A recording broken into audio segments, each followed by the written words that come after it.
Good afternoon. Talk to you about gardening in the winter in a northern climate. So I'm going to show you a little bit about what we do. We're still getting food from this. It's getting towards it's like January 25th in southeast Michigan. So still harvesting some parsnips out of here, and I want to talk to you about perennial gardening. So we got some crops in here that are all set right now to come up in the spring. We'll get a jump on some of our spring greens. So show you a little bit about what we do for the winter time and give you a tour of it. Okay, one thing we do is some of our root crops. Doesn't work all the time, but we've had a really cold winter so far, but we got exceptionally warm weather right now. We've had a little run here of warm weather, but these are our parsnips, and I'm going to get in here, and these are all insulated. You can look at that, there's even some green to them yet. Get in here, I'm going to dig up some little bit of parsnips for dinner. There you go. Very productive. You don't got to go more than a shovel full, and you got a lot of them here. So now a certain amount of these roots are going to be left in here, and we'll have a crop this spring coming up. So what we're doing here, and you see there's a thick layer of, I'll show you this, I'll pan the camera out, show you we mulch heavily with manure and sawdust combination. Put this down in the spring. It's a weed suppressant, and we do kind of like a modified minimum tillage, almost no till in certain situations, but we don't come in here and till this up. If you're getting a lot of carbon, you know, which this is, the sawdust, we don't till that in, okay, because it'll rob our soil, you know, our plants have needed nitrogen. So this carbon gets broken down. The microbes are real rich under here. We got a lot of earthworm activity. It's going to make a lot of this biological components of this horse manure plant available by breaking it down. So we basically do a no-till system. When it's over my buddy Al's garden, actually. I lease a farm here, right here, and I garden vicariously through Al. But he'll come in here, pry some of the mulch back that we have, and dig a tiny furrow by hand and direct seed right into it. So we're doing a very minimum till. Because we do mulch so heavily, you can't incorporate this. You got to put it on top and let it break down, okay? And it's the same way when I put this stuff on my hayfield. We'll be putting this on this winter when I start getting a guy that hauls this in for me and spread it on my alfalfa. But I don't incorporate it, so it's okay as long as you don't do that. Okay, obviously some of our perennial crops that a lot of people have are your brambles, your berries. We have a ever-bearing black raspberry here, Ohio it's called. So come in here, and then there's some heritage red raspberries. To tell you the truth, I haven't been real impressed with either variety so far. But we'll come in here and mow these down, let them regrow for the spring.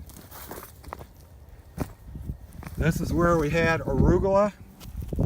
Okay, this stuff is we'll probably reseed and come back up in the spring. We'll have arugula here because a lot of it went to seed. We did save a lot of the seeds. This is basil. I don't know, basil, he saves these seeds, but I know he replants it. I've never seen the basil come up as a perennial crop. So here you get a good idea of what a row might look like, okay?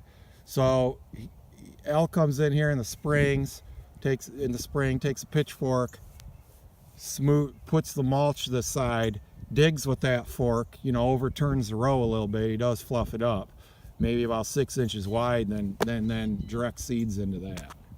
This is a whole nother row of parsnips under here, and I guess what we don't dig up, I mean, we'll have a perennial crop here. It's gonna, you know, maybe it's actually a biannual, I don't know. But this, we'll have parsnips here again next year. So another crop I've been extremely impressed in here these are 2 rows of parsley.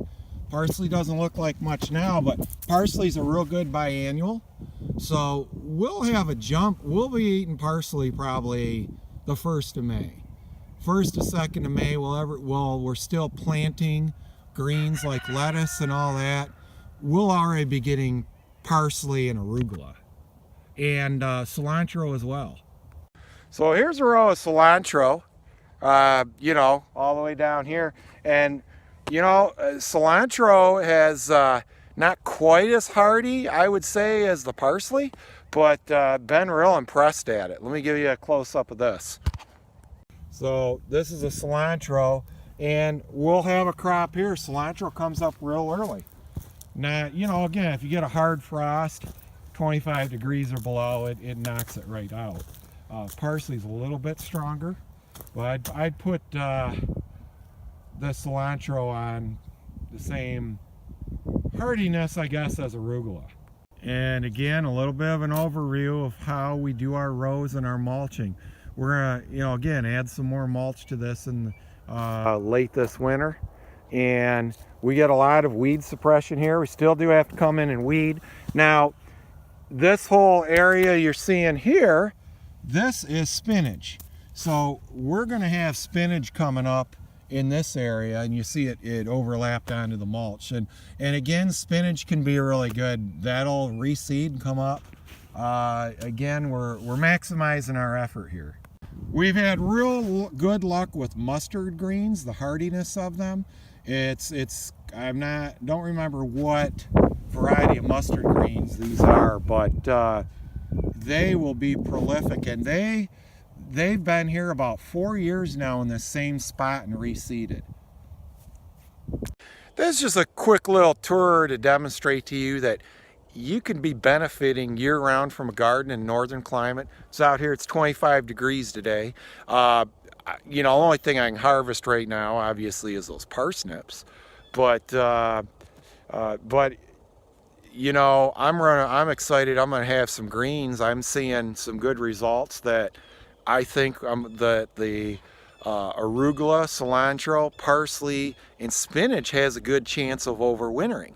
Now we had a lot of snow cover, had really cold temperatures. Right now we got an open winter. I don't know. If we get extremely cold weather and no snow cover, maybe I won't have as much as what I think I might have, okay? Another thing too, if you're gonna do something like this, you gotta plan ahead. So if we would have came in here and fall tilled, or we plan on doing spring tillage, we'd ruin all this, okay? So I think that common practice of heavy tillage, that may destroy your seed bed too. So it is a little bit of planning ahead. We're going to be doing plenty of planting next spring. It's not to say we're not going to plant, but just gives us a little bit of edge in the spring. We get those greens, I think, a good month earlier. And and the weed suppression with this system is phenomenal. And the need to not irrigate, okay? No irrigation necessary when you mulch this heavily. It takes a couple years to build this up, okay? You know, the first year you put this mulch on there, it might just sit there because you may not have the biological activity in your soil. Those populations accelerated enough to do the decomposition and the speed you hope to get done within one growing season. But after a while, it just builds up your soil and adds to it and adds to it. And this wouldn't be complete if I didn't mention our old-time perennial favorite, onions.